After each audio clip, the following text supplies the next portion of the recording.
Write down the topic name. Working capital financing. Working capital financing. Okay, now pay attention. Every business needs working capital. You already know this, right? For starting a business, you need fixed amount of capital, that is long-term capital, and another is short-term capital for day-to-day, or we can say continuous running of a business. अगर आपका working capital deficit में जाता है, then it will be a very bad position for the company. Company might liquidate, may not function proper, production रुक जाएगा, customers lose हो जाएंगे. So it's a very vicious circle. So you have to manage working capital very properly. But this topic is not about how you will arrange the working capital finance. Though theory is there कि what are the sources of working capital. I mean to say, what are the sources of short-term finance? Because working capital is one of the short-term finance. But in this topic, we are going to learn how much we can borrow, how much we can borrow from the bank, how much maximum we can borrow from the bank. This we should know in advance. Each borrower is not same. Risk wise, I am talking about risk wise, students. Each borrower has a different risk. कुछ borrowers होते हैं वो low risk borrowers होते हैं, means their financial capacity is very good, that's why they are called as low risk borrowers. कुछ borrowers होते हैं high risk borrowers, though their financial capacity is good but their business nature is as such, उनका business ऐसा है कि वहां पर risk ज्यादा है. So banks need to think about this also, risk factor, when they are lending the money to the borrowers. Wait a minute. Okay, fine. So हम discuss कर रहे थे कि बैंक्स को ये चेक करना चाहिए कि सामने वाले बोरोवर का रिस्क फैक्टर कितना है. So for judging this, how much bank should give working capital, या वर्किंग कैपिटल लोन बोलो या फिर कैश क्रेडिट लोन बोलो. वर्किंग कैपिटल लोन का दूसरा नाम है सीसी लोन. आप अगर किसी बैंक में जाओगे ना, बैंक में सीसी लोन बोला जाता है in banking language, cash credit loan. तो कितना देना चाहिए बैंक ने, इसके लिए आरबीआई ने एक कमिटी सेटअप किया था स्टूडेंट्स 1974 में. In the year 1974, RBI has set up Tandon Committee. Student, Tandon was the name of the person. वो हेड थे इस कमिटी के.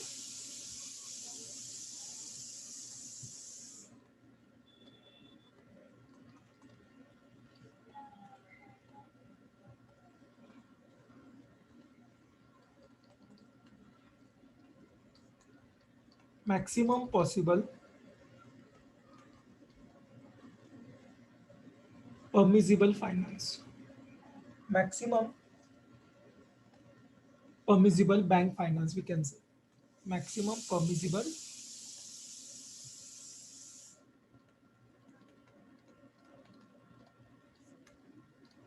Bank finance. सो इस कमिटी ने कुछ रिकमेंडेशंस दिए how to provide CC loan.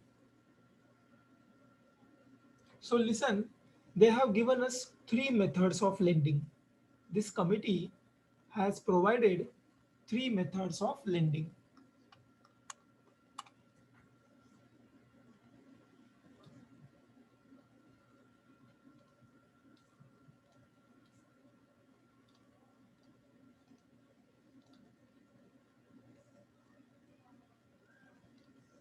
ये एग्जैक्टली स्टूडेंट्स हम कमिटी ने जो रिपोर्ट दिया है मैं वही छाप रहा हूँ, नथिंग न्यू, पर मैं थोड़ा इसको फिर इजी करके दूंगा आपको। पहले जानते हैं कि कमिटी ने क्या कहा था। फर्स्ट मेथड, ऐसे ही नाम दिया उन्होंने, 3 मेथड में से पहला मेथड है फर्स्ट मेथड। ये लागू होता है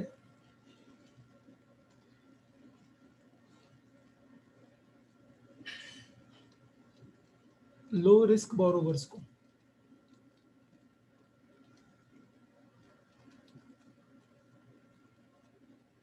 नेक्स्ट मेथड है जो लागू होता है मीडियम रिस्क बोरोवर्स को।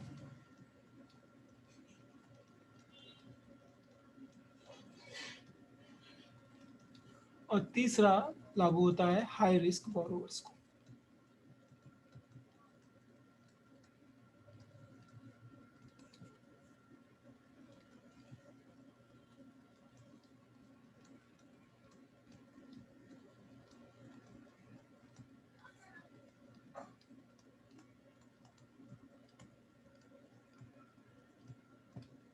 ओके, अभी टंडन कमेटी ने सजेस्ट किया है कि वर्किंग कैसे करेंगे। लेंडिंग अमाउंट कितना होगा लो रिस्क बोरोवर्स के लिए, कितना आप लोन दे सकते हो ऐसे बोरोवर्स को। सो कमिटी सेज फर्स्ट आपको वर्किंग कैपिटल निकालना पड़ेगा। तो students, how you will calculate working capital, tell me. Working capital आप कैसे निकालते हो, सबको पता है, current assets minus current liabilities, right. But students यहाँ पे हम सिर्फ करंट लायबिलिटीज नहीं लिखेंगे, हम यहाँ पे लिखेंगे, wait a minute, instead of other it will create confusion, I will write current liabilities excluding bank borrowings.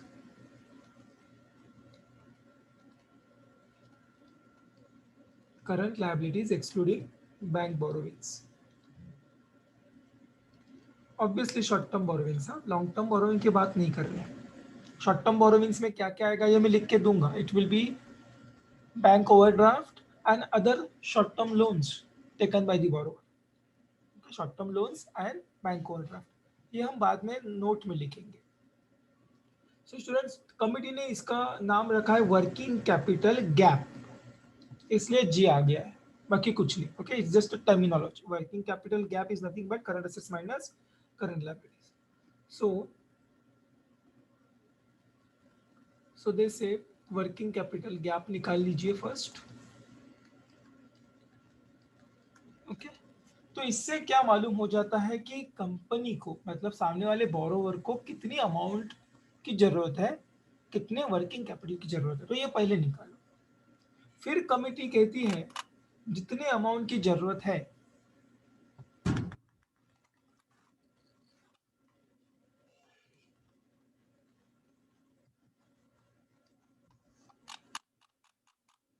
जितने अमाउंट की जरूरत है उसमें ओन कंट्रीब्यूशन होगा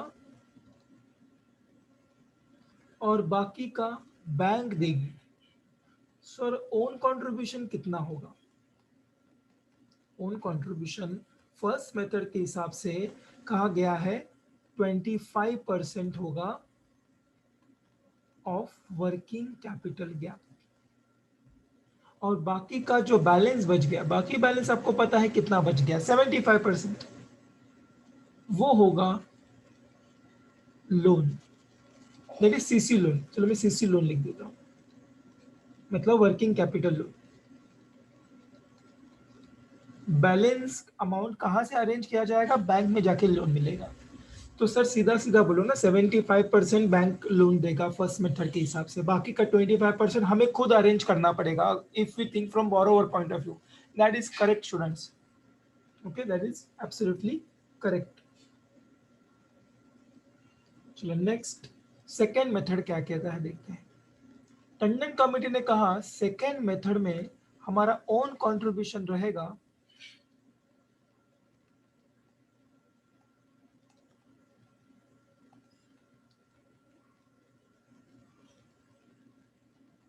25% of current assets 25% of current asset. अपना कंट्रीब्यूशन मतलब उसको कहा जाता है स्टूडेंट मार्जिन मनी। हम किसी में इन्वेस्ट करते हैं, जैसे कि अभी वर्किंग कैपिटल आपको चाहिए, तो अपना खुद का कंट्रीब्यूशन को कहा जाता है margin money.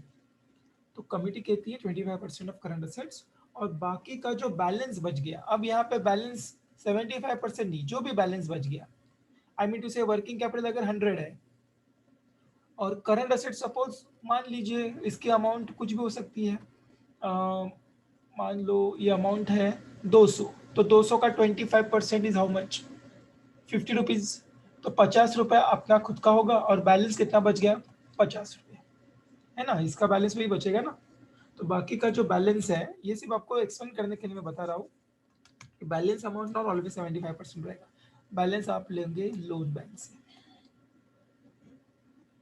So just observe the change, first method second method में चेंज क्या है students, change is own contribution, nothing else, ये चेंज है।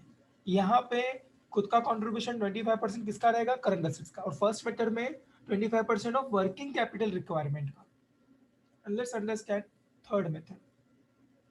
थर्ड मेथड में ओन कंट्रीब्यूशन कितना होगा,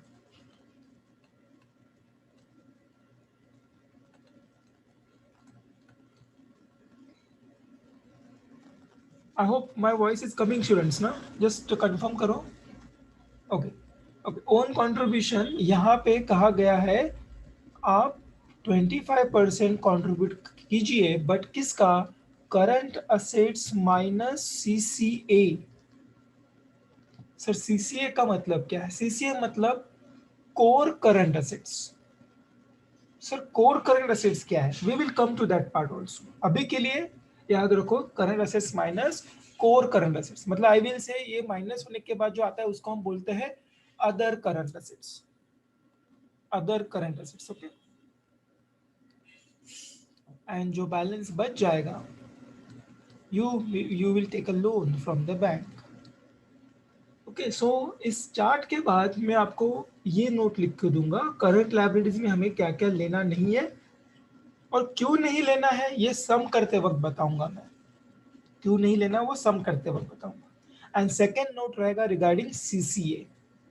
आप मुझे सिर्फ इतना बता दीजिए, इस चार्ट में अब तक आपको समझ में आ गया है, सी कैलकुलेशन पार्ट अभी तक मैंने सिखाया नहीं, बट चार्ट समझ में आ गया आपको, ओन कंट्रीब्यूशन के ऊपर आपको फोकस करना था, मैं इसको थोड़ा और आसान करके दूंगा, ये भी आपको एक सम के बाद इजी लगेगा ही, नो डाउट। तो चलो ये पहले नोट डाउन कर लीजिए, then we will go ahead.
Okay, students, pay attention now. Let's understand note number 1, current liabilities. हमेशा स्टूडेंट्स हमें करंट लायबिलिटीज में अदर करंट लायबिलिटीज लेना है, मींस बैंक ओवरड्राफ्ट को इंक्लूड मत कीजिए and short term borrowing, short term loans को include मत करना। And CCA stands for core current assets और sometimes they are also called as hard core assets. Hard core assets इसलिए कहा जाता है वहां पे क्योंकि स्टूडेंट्स कुछ करंट असेट्स में कुछ पोर्शन ऐसा होता है जो बिजनेस सेल नहीं करता इन टर्म्स ऑफ लिक्विडिटी क्राइसिस। अगर सपोज पैसे की कुछ कमी आ रही है, लिक्विडिटी क्रंच आ गया, so you all know that we sell current assets. But current assets list में जो असेट्स होते हैं उसमें जो कुछ असेट्स ऐसे हैं जो हम बेचते नहीं है। For example stock is a current asset, you all agree.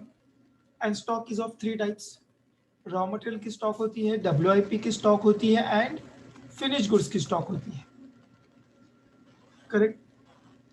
तो हम raw material and WIP finish goods की स्टॉक बेचते नहीं है in terms of liquidity crisis. Finish goods की स्टॉक बेचते हैं कस्टमर को। And talking about crisis situation, crisis situation में हम रॉ मटेरियल थोड़ी ना बेचेंगे। मतलब हमने सप्लायर से माल लेके आए रॉ मटेरियल और अभी पैसे का प्रॉब्लम हो रहा है, वापस दूसरे को बेच रहे हैं।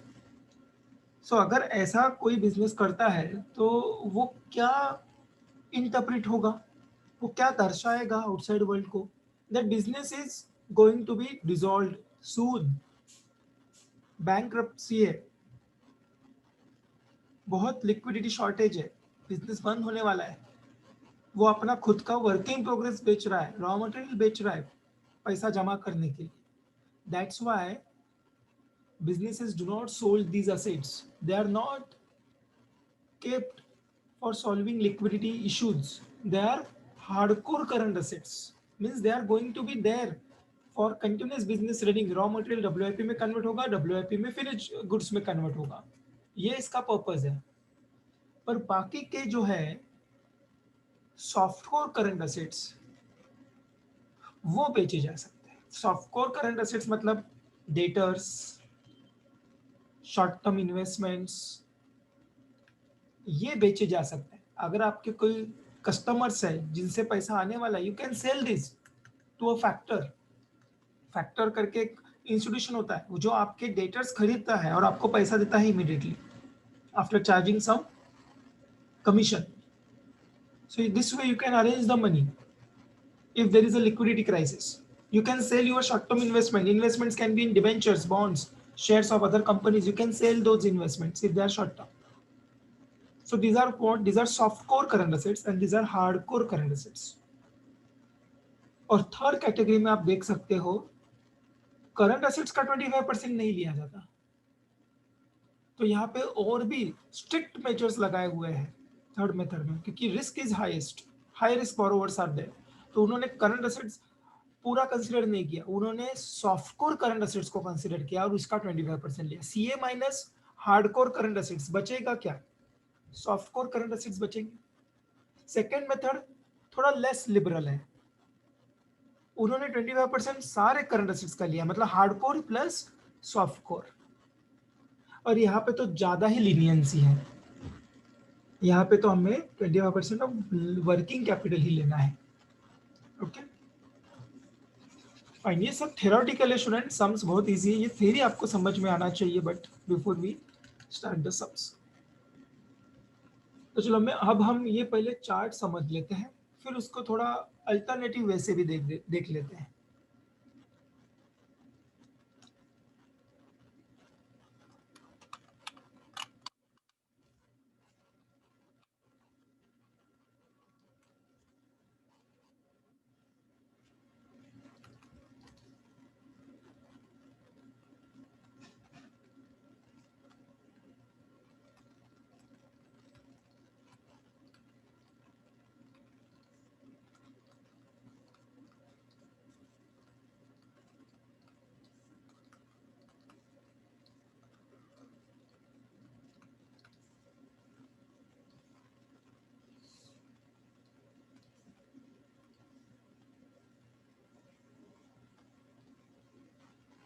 This is one of the way to solve the sums, students. Current assets, let's imagine 100 for the sake of simplicity. Current assets में से हम माइनस क्या करेंगे? Current liabilities, excluding bank borrowings. And when I say bank borrowings, I am saying only short term, students, not long term bank borrowings. And bank borrowings include bank overdraft and short term loans.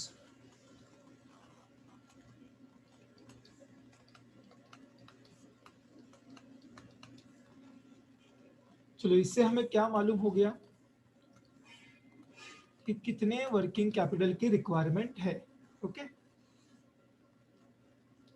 एक business है, company है, उनको loan चाहिए working capital का 60. This is called as working capital gap.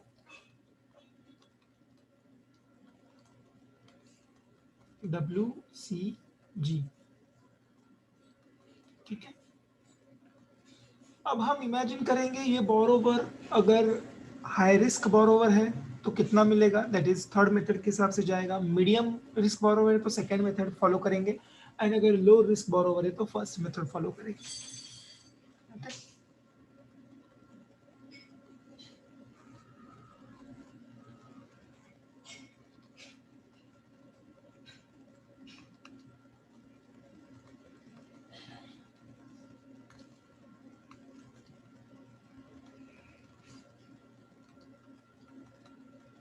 Core current assets, core current assets सिर्फ यहाँ minus होंगे third method में, because hard core current asset and soft core current asset का कंसेप्ट सिर्फ थर्ड मेथड के लिए अप्लाई होता है. Less own contribution. Okay, you can call it as margin. Students, own contribution आपको समझाने के लिए मैं इजी वर्ड यूज कर रहा हूँ. Own contribution, that is nothing but margin. Margin suggested by Tandon committee. अब आपके बुक्स में देखिए चार्ट. चार्ट कहता है 25% of what, 25% of working capital gap. आपको दिख रहा है ना वर्किंग कैपिटल गैप 60. चलो इसका 25% निकालो. 60 का 25%, 15. 15 रुपया आपको अरेंज करना पड़ेगा. 15 रुपया आपको अरेंज करना पड़ेगा. और आपको लोन कितने का मिलेगा अगर आप फर्स्ट मेथड में बिलोंग करते हो तो 45 रुपीज का. This is your maximum permissible bank finance. Students, as per the first method you can borrow how much, though you need 60 rupees of loan but you will get only 45 because 15 रुपए आपको खुद arrange करने हैं. Second method में आ जाइए. Second method में chart follow करो. क्या लिखा है उन कंट्रीब्यूशन के लिए? 25% ऑफ करंट असेट्स. तो 100 का 25% लेना है. सो 100 का 25 इज 25.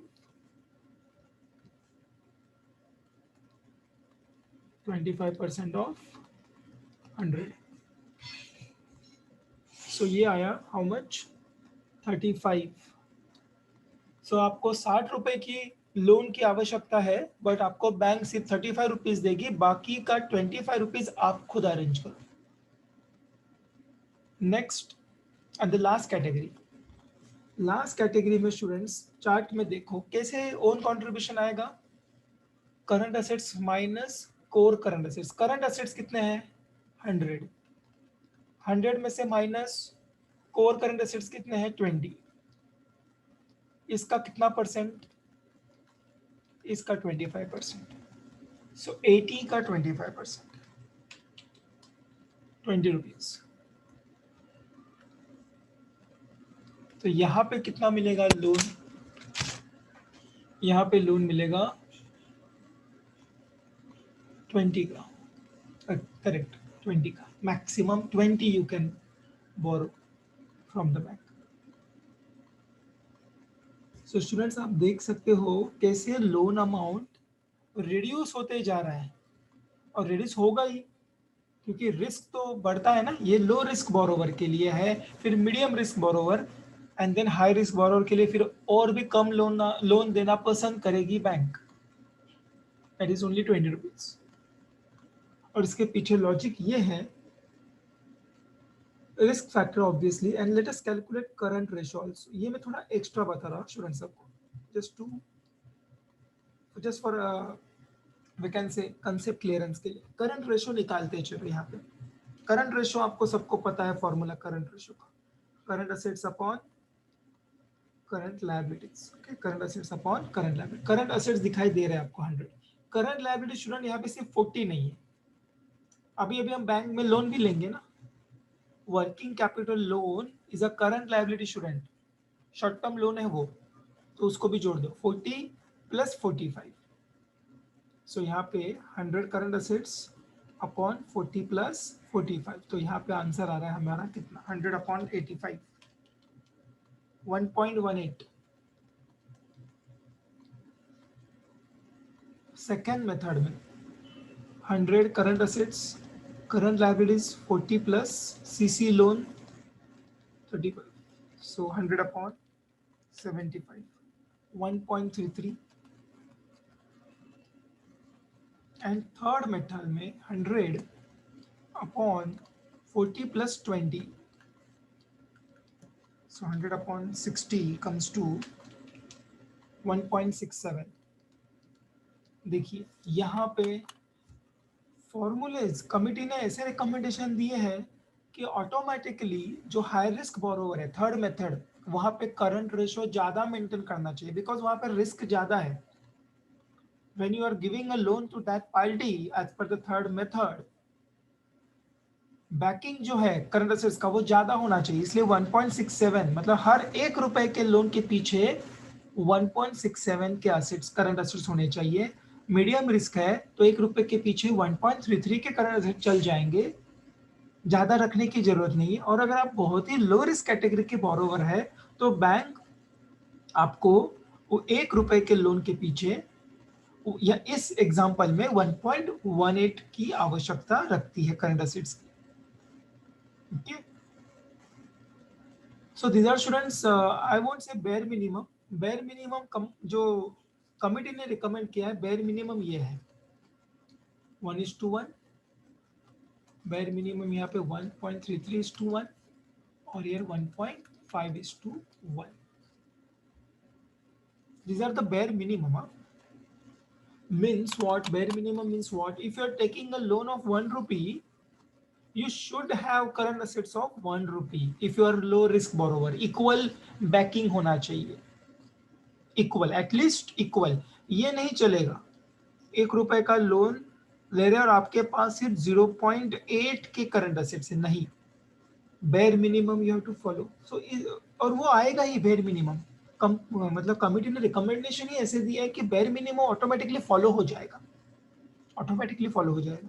यहाँ पे bare minimum 1.33, if you are taking loan of 1 rupee you have to keep little bit more backing, instead of 1 rupee you have to keep more backing. And third method risk category के लिए, high risk category के लिए, if you are taking loan of 1 rupee, bank expecting you to keep more of backing, that is 1.5 minimum. यहाँ पे तो ये कितना रख रहा है 1.67, एक्सेप्टेबल है। और ये इसलिए आया बिकॉज हमने कोर करंट असेट्स 20 लिया है ना, वो 20 हो सकता है, 25 हो सकता है, 30 हो सकता है, it can be anything. Okay,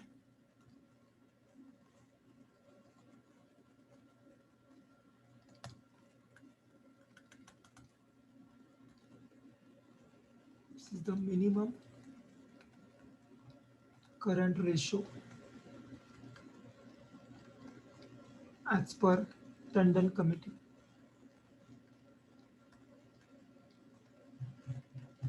ये कोई नहीं पूछेगा but you should know this. Okay, मतलब आपको पूरा इसका वी कैन से एक लॉजिक समझ में आएगा कि ऐसे क्या कैलकुलेशन है। मैं चाहता तो आपको सिर्फ 3 फॉर्मूला लिख के टॉपिक को, अभी तक हमारे 2-4 सम हो जाते हैं विदाउट एनी एक्सप्लेनेशन। 3 ही फॉर्मूले है इसमें, first method, second method, third method, बस दैट्स इट। बट कंसेप्ट भी आपको समझ में आना चाहिए student, as a finance student. So you write down this example.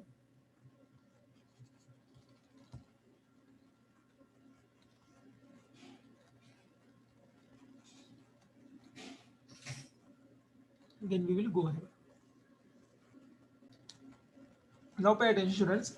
ये जो हमने कॉलमनर फॉर्म में या भी कॉलमनर फॉर्म में तो वी कैन से दिखने के लिए लग रहा है, बट ये जो फर्स्ट टाइप से हमने सॉल्व किया यही सेम हम दूसरे मेथड से भी कर सकते हैं. I will say it is nothing but the interpretation of the committees recommendation. Committee ने ये रिकमेंड नहीं किया था और उसका इंटरप्रिटेशन अल्टीमेटली यही आ रहा है. Committee has suggested 20 margin money कितना होना चाहिए, बट उसका interpretation is like this. So indirectly they are saying 75% of working capital gap. CA minus current liabilities nothing but working capital gap. तो 75% of current assets हमारे example में 100 है. Current liabilities obviously whenever I write current liabilities in this topic, it doesn't mean total current liabilities. It is always excluding bank overdraft and short term borrowings, which is 40. तो 60 का 75% यही answer आएगा, 45 rupees. Second method से calculate करेंगे 75% of current assets that is 100 minus current liabilities है 40. So it will come to 75 minus 40 comes to 35. And last में 75% of current assets 100 core current assets 20 minus current liabilities 40. तो ये आपको पता है ये 80 का 75% निकालना होगा. सो 80 का 75% is 60. 60 minus 40 answer is 20. Okay. अब क्वेश्चन इज सर हम कौन से मेथड से सॉल्व करेंगे एग्जाम में. You can follow any method students out of this two. आपको क्या आसान लग रहा है दोनों में. First one, second one, fine. Second one भी फॉलो कर सकते. These are the three methods. These are the we can say ways to calculate maximum permissible bank finance. दोनों में से कोई एक फॉलो करो. बैफ स्टूडेंट्स कॉलेज में कौन सा मेथड फॉलो किया है, फर्स्ट और सेकेंड, मतलब आई मीन टू से presentation part. Yes BAIF students, anyone notes, बाद में बता दो मुझे.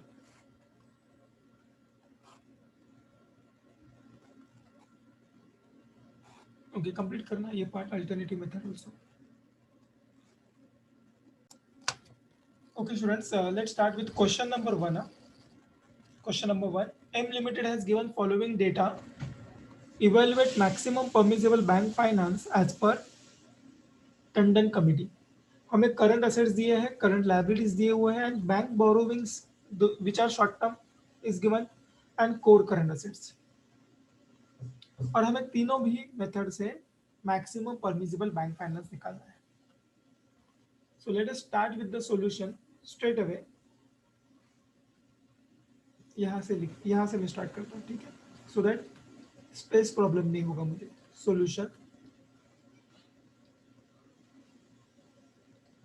maximum permissible bank finance as per first method. Formula लिखेंगे 75% of current assets minus other current liabilities. So 75% of current assets question में दिए हुए हैं 50 lakhs minus other current liabilities कितने आएंगे स्टूडेंट्स, 20 lakhs में से हम शॉर्ट टर्म माइनस करेंगे, it will come to 15 lakhs. So direct answer निकालो इसका, कितना आएगा 35 lakhs का 75%, 26 rupees, 26 lakhs 25,000.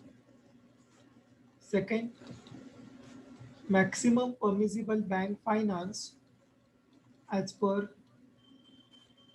second method of lending.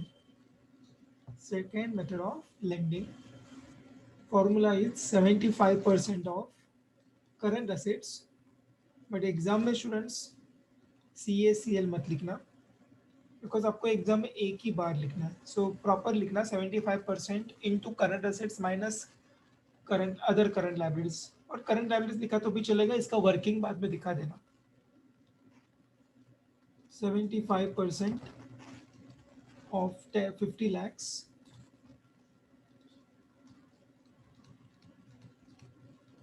Minus current liabilities कौन से लेंगे आप, 15 lakhs, so it comes to rupees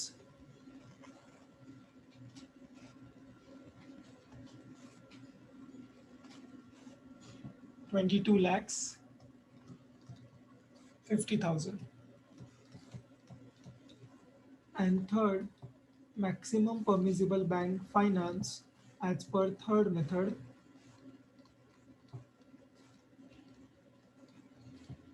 formula पहले लिखो, 75% of current assets minus core current assets.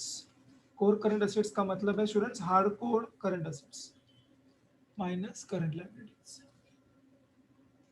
So 75% of current assets 50 lakhs minus core current asset. Core current assets question में दिए है sir, अगर नहीं दिए होते तो हम जीरो लेते, दिए नहीं जाएंगे तो वो जनरली पूछेंगे नहीं। Third method minus current liabilities हमेशा excluding bank borrowings which is 15 lakhs. So here rupees, ये हमारा सॉफ्ट कोर करंट असेट्स कितना है 40 lakhs, 40 lakhs का 75% is 30 lakhs, 30 lakhs minus 15 lakhs is 15 lakhs, correct.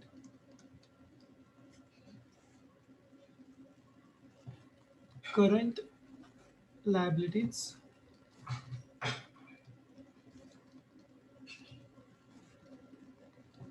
excluding bank borrowings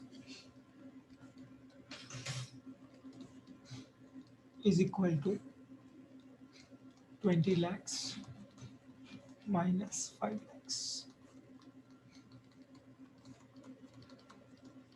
ये हमारा working note, okay.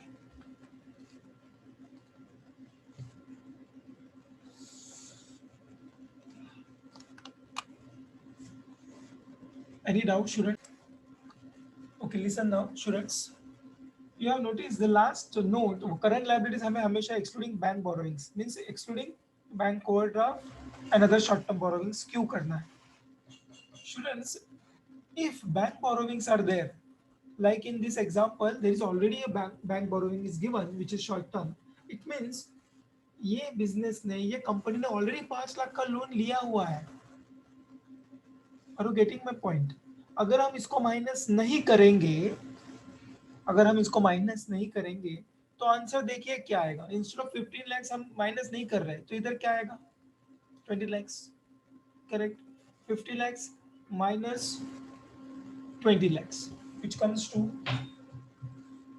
30 lakhs, 30 lakhs का 20 75% is how much 22 lakhs 50,000। ये क्या होगा, ये जो आंसर मिला है ना, ये आंसर आपको बता रहा है कि आप अभी एडिशनल इतना लोन ले सकते हो। समझ में आ रहा है आपको? ये आंसर जो आया है ना after deducting 26,25,000, this is what, this is maximum loan students this business can take, maximum short term loan business can take 26,25,000। But जब ये लेने जाएंगे बैंक में, बैंक इनको इतना नहीं देगी 26,25,000। बैंक बोलेगी तुमने तो ऑलरेडी 5 लाख का लिया है ना, तो हम आपको अभी 22,50,000 का लोन देंगे। समझ में आया आपको?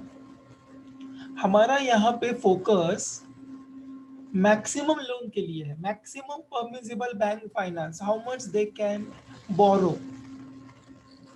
If they are already borrowed वो हम फिर बाद में माइनस करेंगे, पहले तो उसका ये तो निकालो permissible limit capacity, borrowing capacity पहले निकालो, फिर उसमें से अगर उसने लोन कुछ लिया है तो माइनस कीजिए.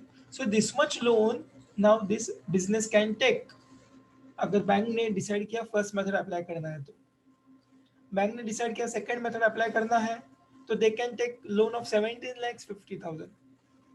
अगर बैंक ने डिसाइड किया ये हाई रिस्क वाला बोरोवर है, थर्ड मेथड डिसाइड किया है, तो बैंक इनको कितना एडिशनल लोन देगी. ऑलरेडी 5 लाख का लोन ले चुके हैं तो 10 लाख का लोन देंगे. तो अभी का एग्जिस्टिंग 5 लाख का लोन प्लस 10 लाख का लोन मैक्सिमम हो गया 15 लाख. समझ में आया आपको? Why we are deducting? Because deduct करेंगे तो ही तो पता चलेगा ना इनका maximum borrowing limit, maximum permissible bank finance. Otherwise वो नहीं पता चलेगा, माइनस नहीं कर देंगे तो.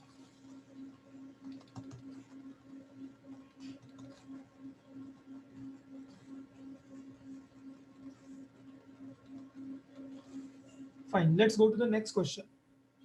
Example, question number 2.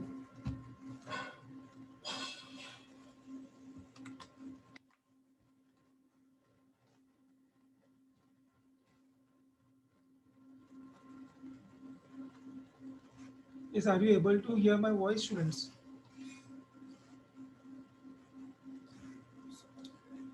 Okay.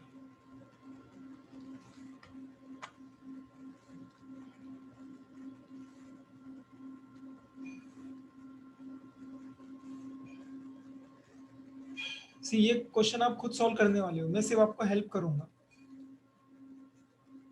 हमें क्वेश्चन सॉल्व करने के लिए क्या क्या रिक्वायरमेंट है. वी नीड करंट असेट्स, ये मैं आपको फाइनल करके बताऊंगा. We need current liabilities excluding current liabilities excluding bank borrowings.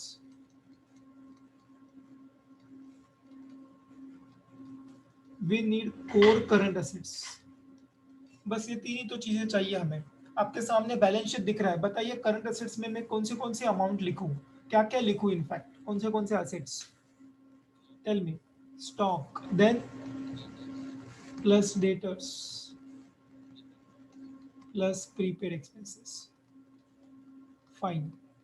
सो ये आप वर्किंग नोट में दिखा देना. Next, current liabilities excluding bank borrowing. So current liabilities देखिए लायबिलिटी साइड और मुझे बता दीजिए क्या क्या आइटम्स लेने चाहिए. चलो ठीक है, बिल्स पेबल लिया, परफेक्ट. और creditors, very good. What else? Outstanding expense भी आना चाहिए ना students. Outstanding expenses, we will not take bank overdraft because we are excluding bank borrowings. Okay, done. And core current assets तो वो दिए ही जाते हैं हमेशा क्वेश्चन में. That's it.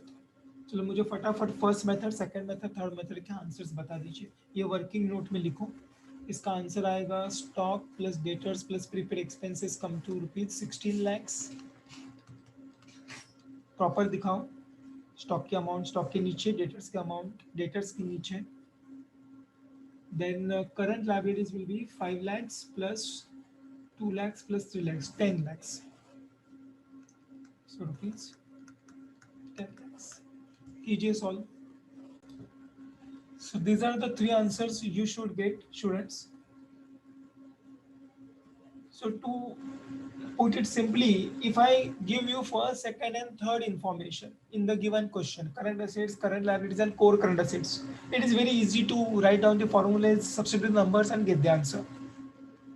But now onwards, that means tomorrow's lecture, हम current assets, current liabilities को भी कैसे निकालते हैं वो सीखना पड़ेगा. Though it is covered in previous semester students. Working capital topic आपके पहले वाले सेमेस्टर्स में, पिछले सेमेस्टर्स में था. बैफ स्टूडेंट्स को मैनेजमेंट अकाउंटिंग में था सेमेस्टर 4 में. एंड बीएमएस स्टूडेंट्स को सेमेस्टर 3 में था एसवाई बीएमएस में, in management accounting only, introduction to managerial decisions. Okay, but I have seen the university papers, वहाँ पे सिर्फ ये बेसिक क्वेश्चन नहीं पूछे जाते हैं. Sometimes you we need to calculate current assets, current liabilities, first step second step निकालने पड़ते हैं, तीसरा स्टेप तो दिया ही रहता है कोर करंट असेट्स क्वेश्चन में रेडीमेड। एंड उसके बाद वो पूछते हैं कि बताइए maximum permissible bank finance first method के हिसाब से कितना और सेकंड मेथड के हिसाब से कितना। तीनों के तीनों मेथड कभी कभी नहीं पूछते because of time duration. Current assets current liabilities भी निकालने के लिए समय लगता है, इसलिए वेटेज इसका है 7 to 8 मार्क्स। 15 मार्क का क्वेश्चन नहीं है ये, 7 to 8 marks for both the courses. ठीक है, तो अभी मैं आपको नेक्स्ट होमवर्क क्वेश्चन दे के फिर हम वाइंड अप करेंगे। सो होमवर्क आपके लिए 2 क्वेश्चंस हैं, आप स्क्रीनशॉट लीजिए। Example number 3, BMS students please take the screenshot of this. 2 questions है, वेट। इसमें कुछ नया नहीं है, note 80 lakh score current assets दिया है, करंट असेट्स का टोटल भी दिया है, बहुत ही सिंपल क्वेश्चन है। Okay, everything you have readymade. And next question जो एडिशनल क्वेश्चन है जो किसी के पास नहीं है, BAF as well as BMS, तो इसका भी स्क्रीनशॉट लेना। ये हो गया है स्क्रीनशॉट लेके, so I will move to the next screen. Okay, wait a minute.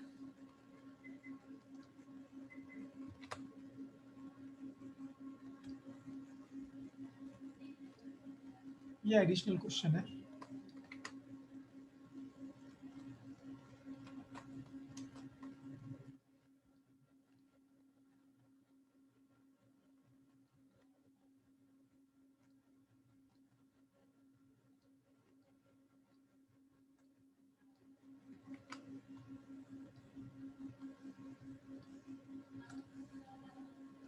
You name it as additional question.